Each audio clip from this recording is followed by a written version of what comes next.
I'm going to show you today how I secure tails so they don't crack as easily. You can use fabric glue that stays flexible and dries clear. So here's a couple that I've used in before. But what you want to do first is prepare your tails. And I also use a piece of cording. This is a paracord, so you can decide what you want to use, but this I had on hand and it works pretty well. In preparing your tail, what I like is to take the tail and you find where it's been split. And you can see this one right here has a bad crack. And I'm going to trim that little piece off because it's not going to do us any good.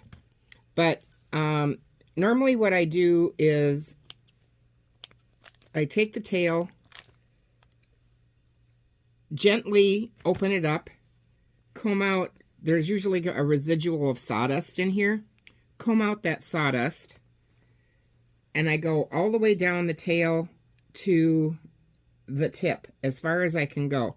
And I use a little tweezer or something, helps you get down to the center of that tail, as you can see. Now, I'm not going to clip this piece off because it's pretty big. But what we want to do is get down here. We don't want to open this and spread this too much because it might crack more. And some of the tails are a little bit more flexible. Some of them aren't. But what we're going to do is we're going to lay this piece of cording in that cavity that runs the length of the tail. Once we have that in, we're going to put it in. I'll leave the end extended at the top, and I'll show you why. So about 2 inches, and I cut these, I pre-cut these so I've got a good length. And I'm going to put this in, and then I'll be right back and show you what it looks like.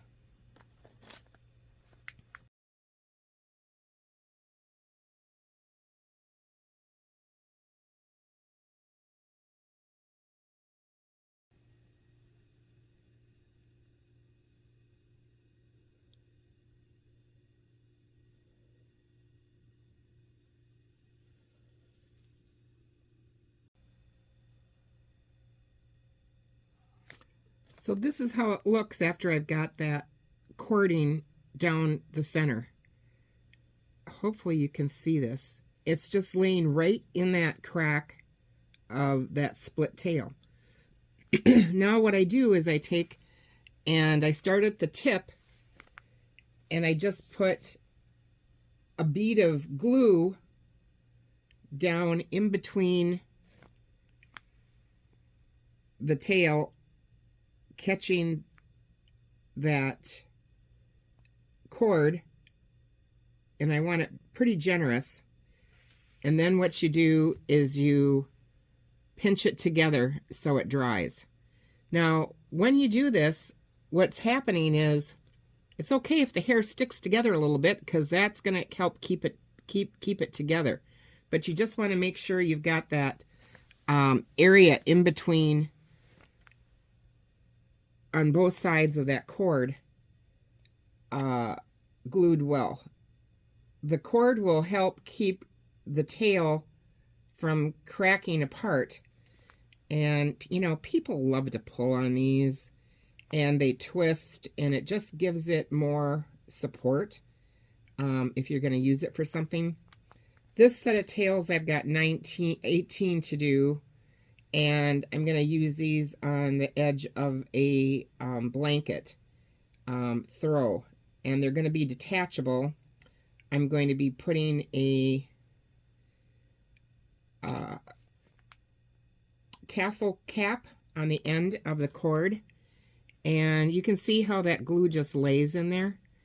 And I'm going to push this together, and I went all the way to the end of that tip. So if you need a little tweezer to push down in there, fine. But we're going to hold this together And then when I get back up to this end, I'm going to do the same thing. Now, what I like to do when I get to the very end is I'm going to use a clip to hold this end together so it doesn't fold the wrong way, because I'm going to put a tassel cap on. And I mean, I'm putting a good amount of adhesive in here, this glue. So, and I left a little extension. Now, I'm going to squeeze this together. And then when I get up to the top, I'm going to roll this. I'm going to put a little bit more in because I missed just a little bit, but I'm going to roll this together. And then I use a little clippy on the end. You could use whatever you want, but I use a little clippy on the end to keep that pinched. And you want these to dry straight. So I'm going to lay this on a flat surface, and I've done a few of them, so those are drying. Now, I'm putting on a tassel cap. You can see what this is. It covers the end of the tail. I've taken these tails, and before I started putting that cording in, I trimmed the top of the tail off. I squared it also, and I came down probably about, a good ½ inch. That's the depth of that tassel cap. And if you did a keychain or some other type of decorative thing on the top, depending on how that clips on, I've seen people do a rivet at the top of the tail. And, you know, that is not going to stay very well unless you put a piece of leather on the inside and glue that to leather. The other thing that we could do is extend that loop on the end of the tail and make it a loop and glue the opposite end back down in the middle of the tail. So you'd have a loop on the end, and then you can attach your keychain fob or whatever you want to that. But I'm using these tassel caps, and they have a little set screw that is put on. Maybe you can see that. It's got a little hole right there. And it's got a little set screw that comes with these. And after the tail is dried, I trim off this cord end, and then I take a safety pin and I punch a safety pin through that hole that's in the cap. They have a little set screw that is real tiny, and the set screw gets screwed into that hole, and that helps hold the cap secure so it doesn't move. The little set screws are real tiny. You can see them here. And they take a little Phillips screwdriver. So once that's screwed into here, these are really pretty secure.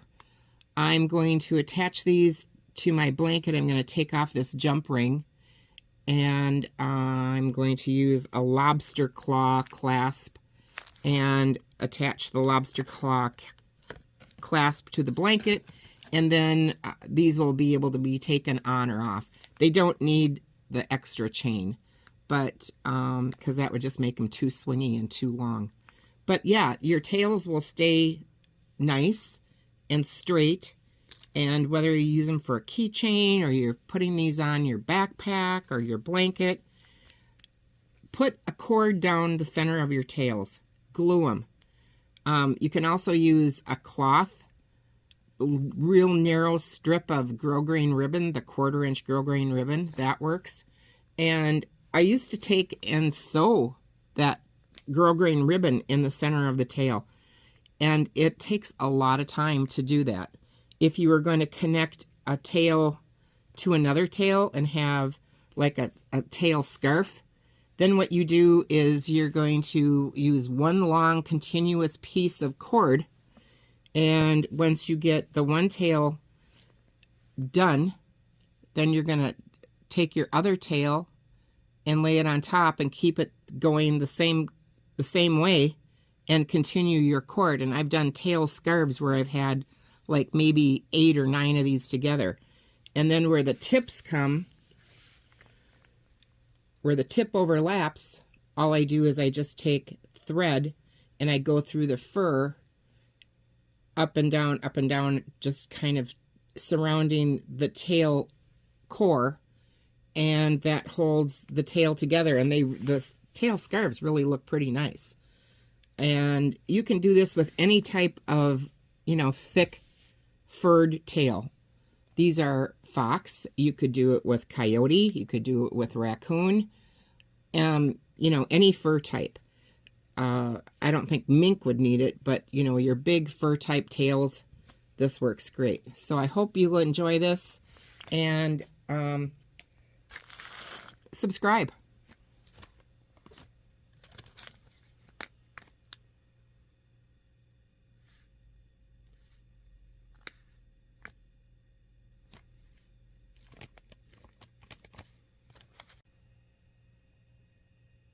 I want to show you one other thing that I do.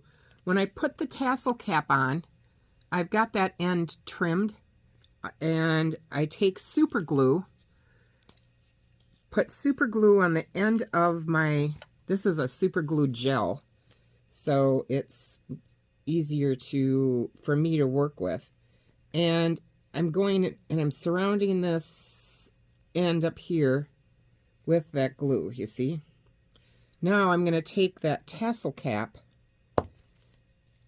and I'm going to put that tassel cap on, and what I'm going to do is put it on and then twist it so I'm sure I got a good set,